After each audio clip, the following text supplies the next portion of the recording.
बिस्मिल्लाहिर्रहमानिर्रहीम। अस्सलाम वालेकुम नाजरीन, इससे पहले आप इस कहानी की 117 एक साथ सुन चुके हैं और अब किस नंबर 118 मुलाहिजा फरमाएं।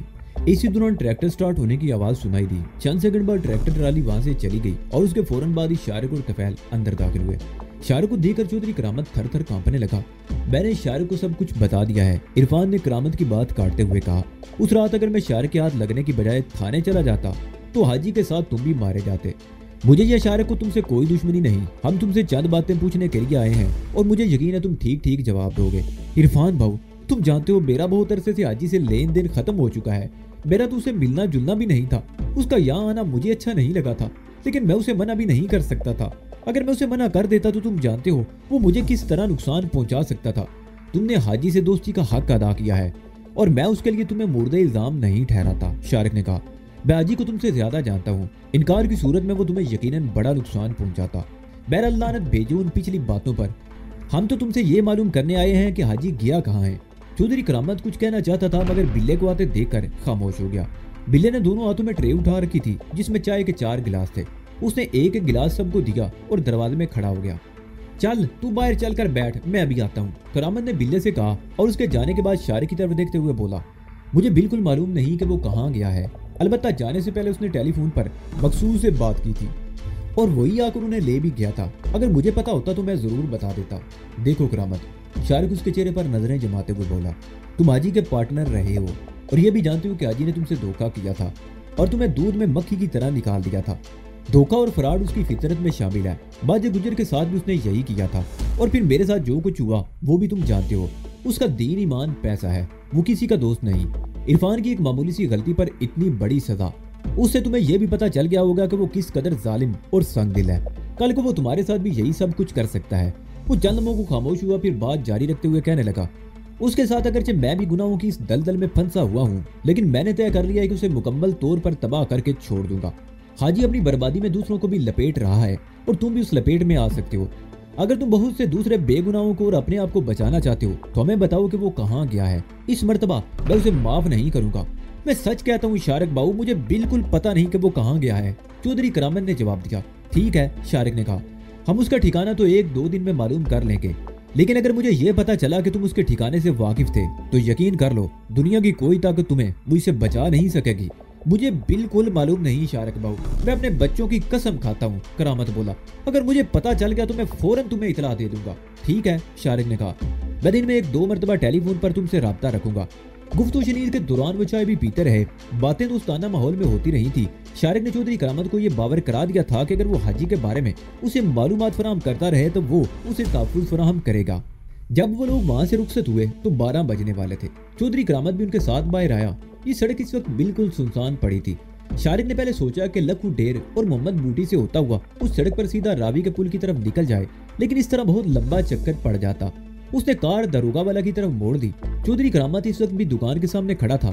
कार सामने से गुजरी तो उसने हाथ हिलाया और अंदर चला गया। शारिक ने कार दरोगा वाले से बागबानपुरे की तरफ मोड़ दी। पाकिस्तान बाजार के करीब पहुंचे तो कुछ आगे सड़क के बीच में पुलिस की एक जीप देखकर शारिक चौंक गया। जीप के पास 4 पुलिस वाले खड़े थे। मुझे कुछ गड़बड़ नजर आ रही है, शारिक बोला। पिछली सीट के नीचे से राइफलें निकालो, जल्दी करो। इरफान और तफैल उस सीट से उठ गए और सीट उठाकर उसके नीचे रखी हुई राइफलें निकाल ली। एक पुलिस वाला कार को रुकने का इशारा कर रहा था। उसके हाथ में कोई कागज भी था। शारिक ने कार की रफ्तार कम कर दी। मैं इन लोगों के करीब पहुंचते ही रफ्तार बढ़ा दूंगा। तुम लोग हवाई फायरिंग शुरू कर देना। गोली किसी पुलिस वाले को नहीं लगनी चाहिए। पुलिस वालों की तादाद 4 थी। एक जीप के पास खड़ा था, एक सड़क के दरमियान खड़ा कार को रुकने का इशारा कर रहा था और 2 जरा दूर हटकर पोजीशन लिए खड़े थे। शारिक ने कार की रफ्तार कम कर दी। सामने खड़ा पुलिस वाला एक तरफ हट गया। उसने हाथ में पकड़े हुए कागज को देखा, फिर कार की तरफ देखने लगा। दूसरे ही लम्हे वो चीख उठा, यही है वो कार। शारिक ने एकदम रफ्तार बढ़ा दी। कार एक जबरदस्त झटके से उछलकर आगे बढ़ी। उसके साथ ही तफैल और इरफान ने अपनी राइफलें खिड़कियों से निकालकर हवाई फायरिंग शुरू कर दी। पुलिस वाले बदहवास होकर एकदम इधर उधर भाग खड़े हुए। इरफान ने खिड़की के बाहर झुककर जीप पर फायरिंग की। जीप का एक टायर धमाके से फट गया। अब अगरचे पुलिस वालों ने भी फायरिंग शुरू कर दी थी, लेकिन कार फायरिंग की रेंज से बहुत दूर निकल चुकी थी। कुछ आगे जाकर शारिक ने कार दाईं तरफ एक तंग सी सड़क पर मोड़ दी। यहाँ सड़क के रुख पर छोटी छोटी फैक्ट्रियां थी और उनके पीछे गुंजान आबादी थी। शारिक भाऊ, गाड़ी उस तरफ क्यों मोड़ दी है? सीधा निकाल ले जाते, तफैल ने कहा।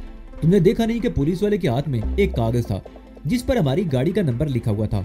और जब हम करीब पहुंचे तो उसने चीख कर कहा था, यही है वो कार। इसका मतलब समझते हो? शारिक ने एक और गली में मोड़ते हुए कहा। क्या? तफैल ने पूछा। हमारे बारे में मुखबरी की गई थी और कार का नंबर बताकर इतला दी गई थी कि हम इस तरफ से गुजरने वाले हैं। पुलिस की इस पार्टी से तो हम बच निकले, लेकिन आगे बागबानपुरा थाना है। मुझे यकीन है कि नहर के पास सड़क ब्लॉक होगी। शारिक बोला। पुलिस को ये इतला किसने दी होगी? तफैल बोला। चौधरी करामत के अलावा कौन हो सकता है? शारिक बोला। बाहर आकर उसने कार का नंबर देख लिया था और हमारे वहां से रुखसत होते ही उसने पुलिस को फोन पर इतला दे दी। उसका ख्याल था कि हम बेखबरी में मारे जाएंगे, लेकिन अब उसे कोई बचा नहीं सकेगा। चौधरी तो वाकई हराम ज्यादा निकला, उसे सजा मिलनी चाहिए, इरफान ने कहा। कई गलियों में घूमने के बाद शारिक ने कार एक जगह रोक ली। जीटी रोड की तरफ पुलिस के सायरन की आवाजें सुनाई दे रही थी। शायद मदीन नफरी आ गई थी और उन्हें घेरने की कोशिश की जा रही थी। गलियां सुनसान थी। वो दौड़ते हुए गलियों में मुड़ते रहे और बिलाकर उस गली में पहुंच गए जिसके इख्तिताम पर चौधरी करामत का मकान और मेन रोड की तरफ दुकान थी।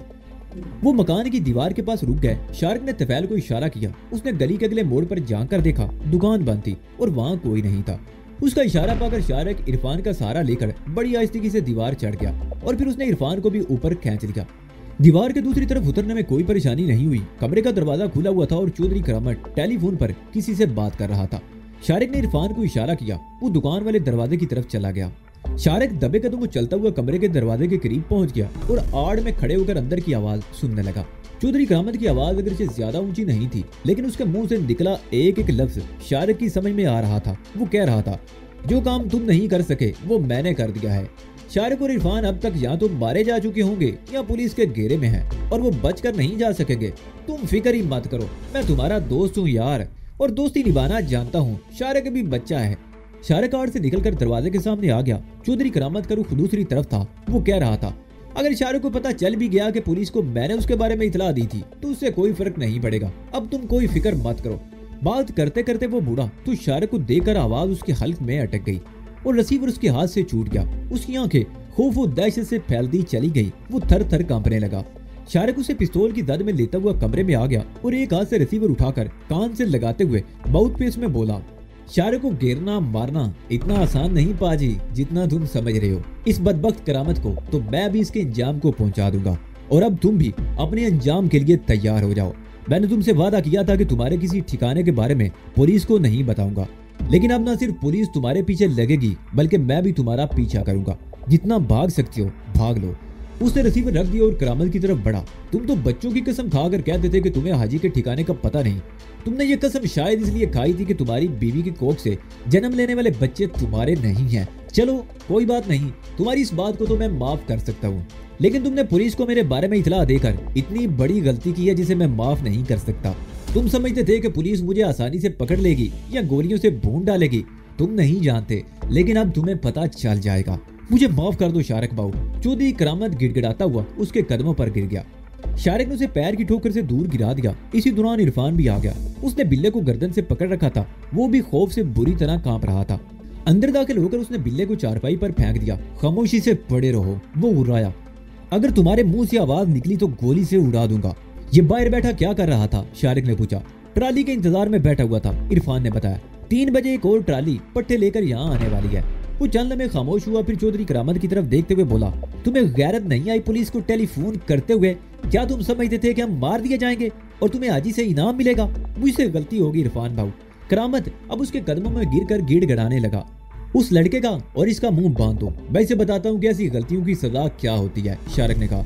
इरफान ने बिस्तर की चादर फाड़कर पहले बिल्ले का मुंह और हाथ पैर बांधे और फिर चौधरी करामत के मुंह में कपड़ा ठूंसकर ऊपर पट्टी बांधी और फिर दोनों उस पर गुंसों और ठोकरों की बारिश करने लगे। करामत जमीन पर लोट पोट रहा था। अगर उसका मुंह बंद न होता तो उसकी चीखें आसमान की खबर ला रही होती। इरफान ने जेब से चाकू निकाल लिया और बड़ी फुर्ती का मुजाहरा करते हुए उसकी नाक काट डाली। खून का फुआरा बह निकला। वो बुरी तरह जमीन पर लौटने लगा। मैं तुम्हारे जिस्म का एक एक हिस्सा अलग कर दूंगा, इरफान गुर्राया। तुम जानते हो मेरे साथ क्या हुआ है? मैं किसी को माफ नहीं करूंगा। 1 मिनट इरफान, शारिक बोला। पहले इसे मालूम कर लो कि हाजी इस वक्त कहाँ है। मुंह खोल इसका। अगर तुम्हारे मुंह से आवाज निकली तो टुकड़े कर दूंगा तुम्हारे, इरफान कहते हुए उसके मुंह पर बंधी हुई पट्टी खोलने लगा। फिर मुंह में ठुलसा हुआ कपड़ा भी निकाल लिया।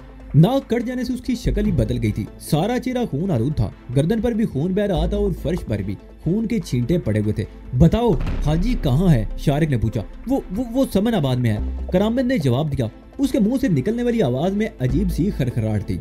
मलिक सुल्तान की कोठी नाले के सामने है, तुम तो मलिक सुल्तान को जानते हो। उसने खामोश होकर इरफान की तरफ देखा। बस ठीक है, इरफान ने कहा और उसका मुंह दोबारा बांध दिया।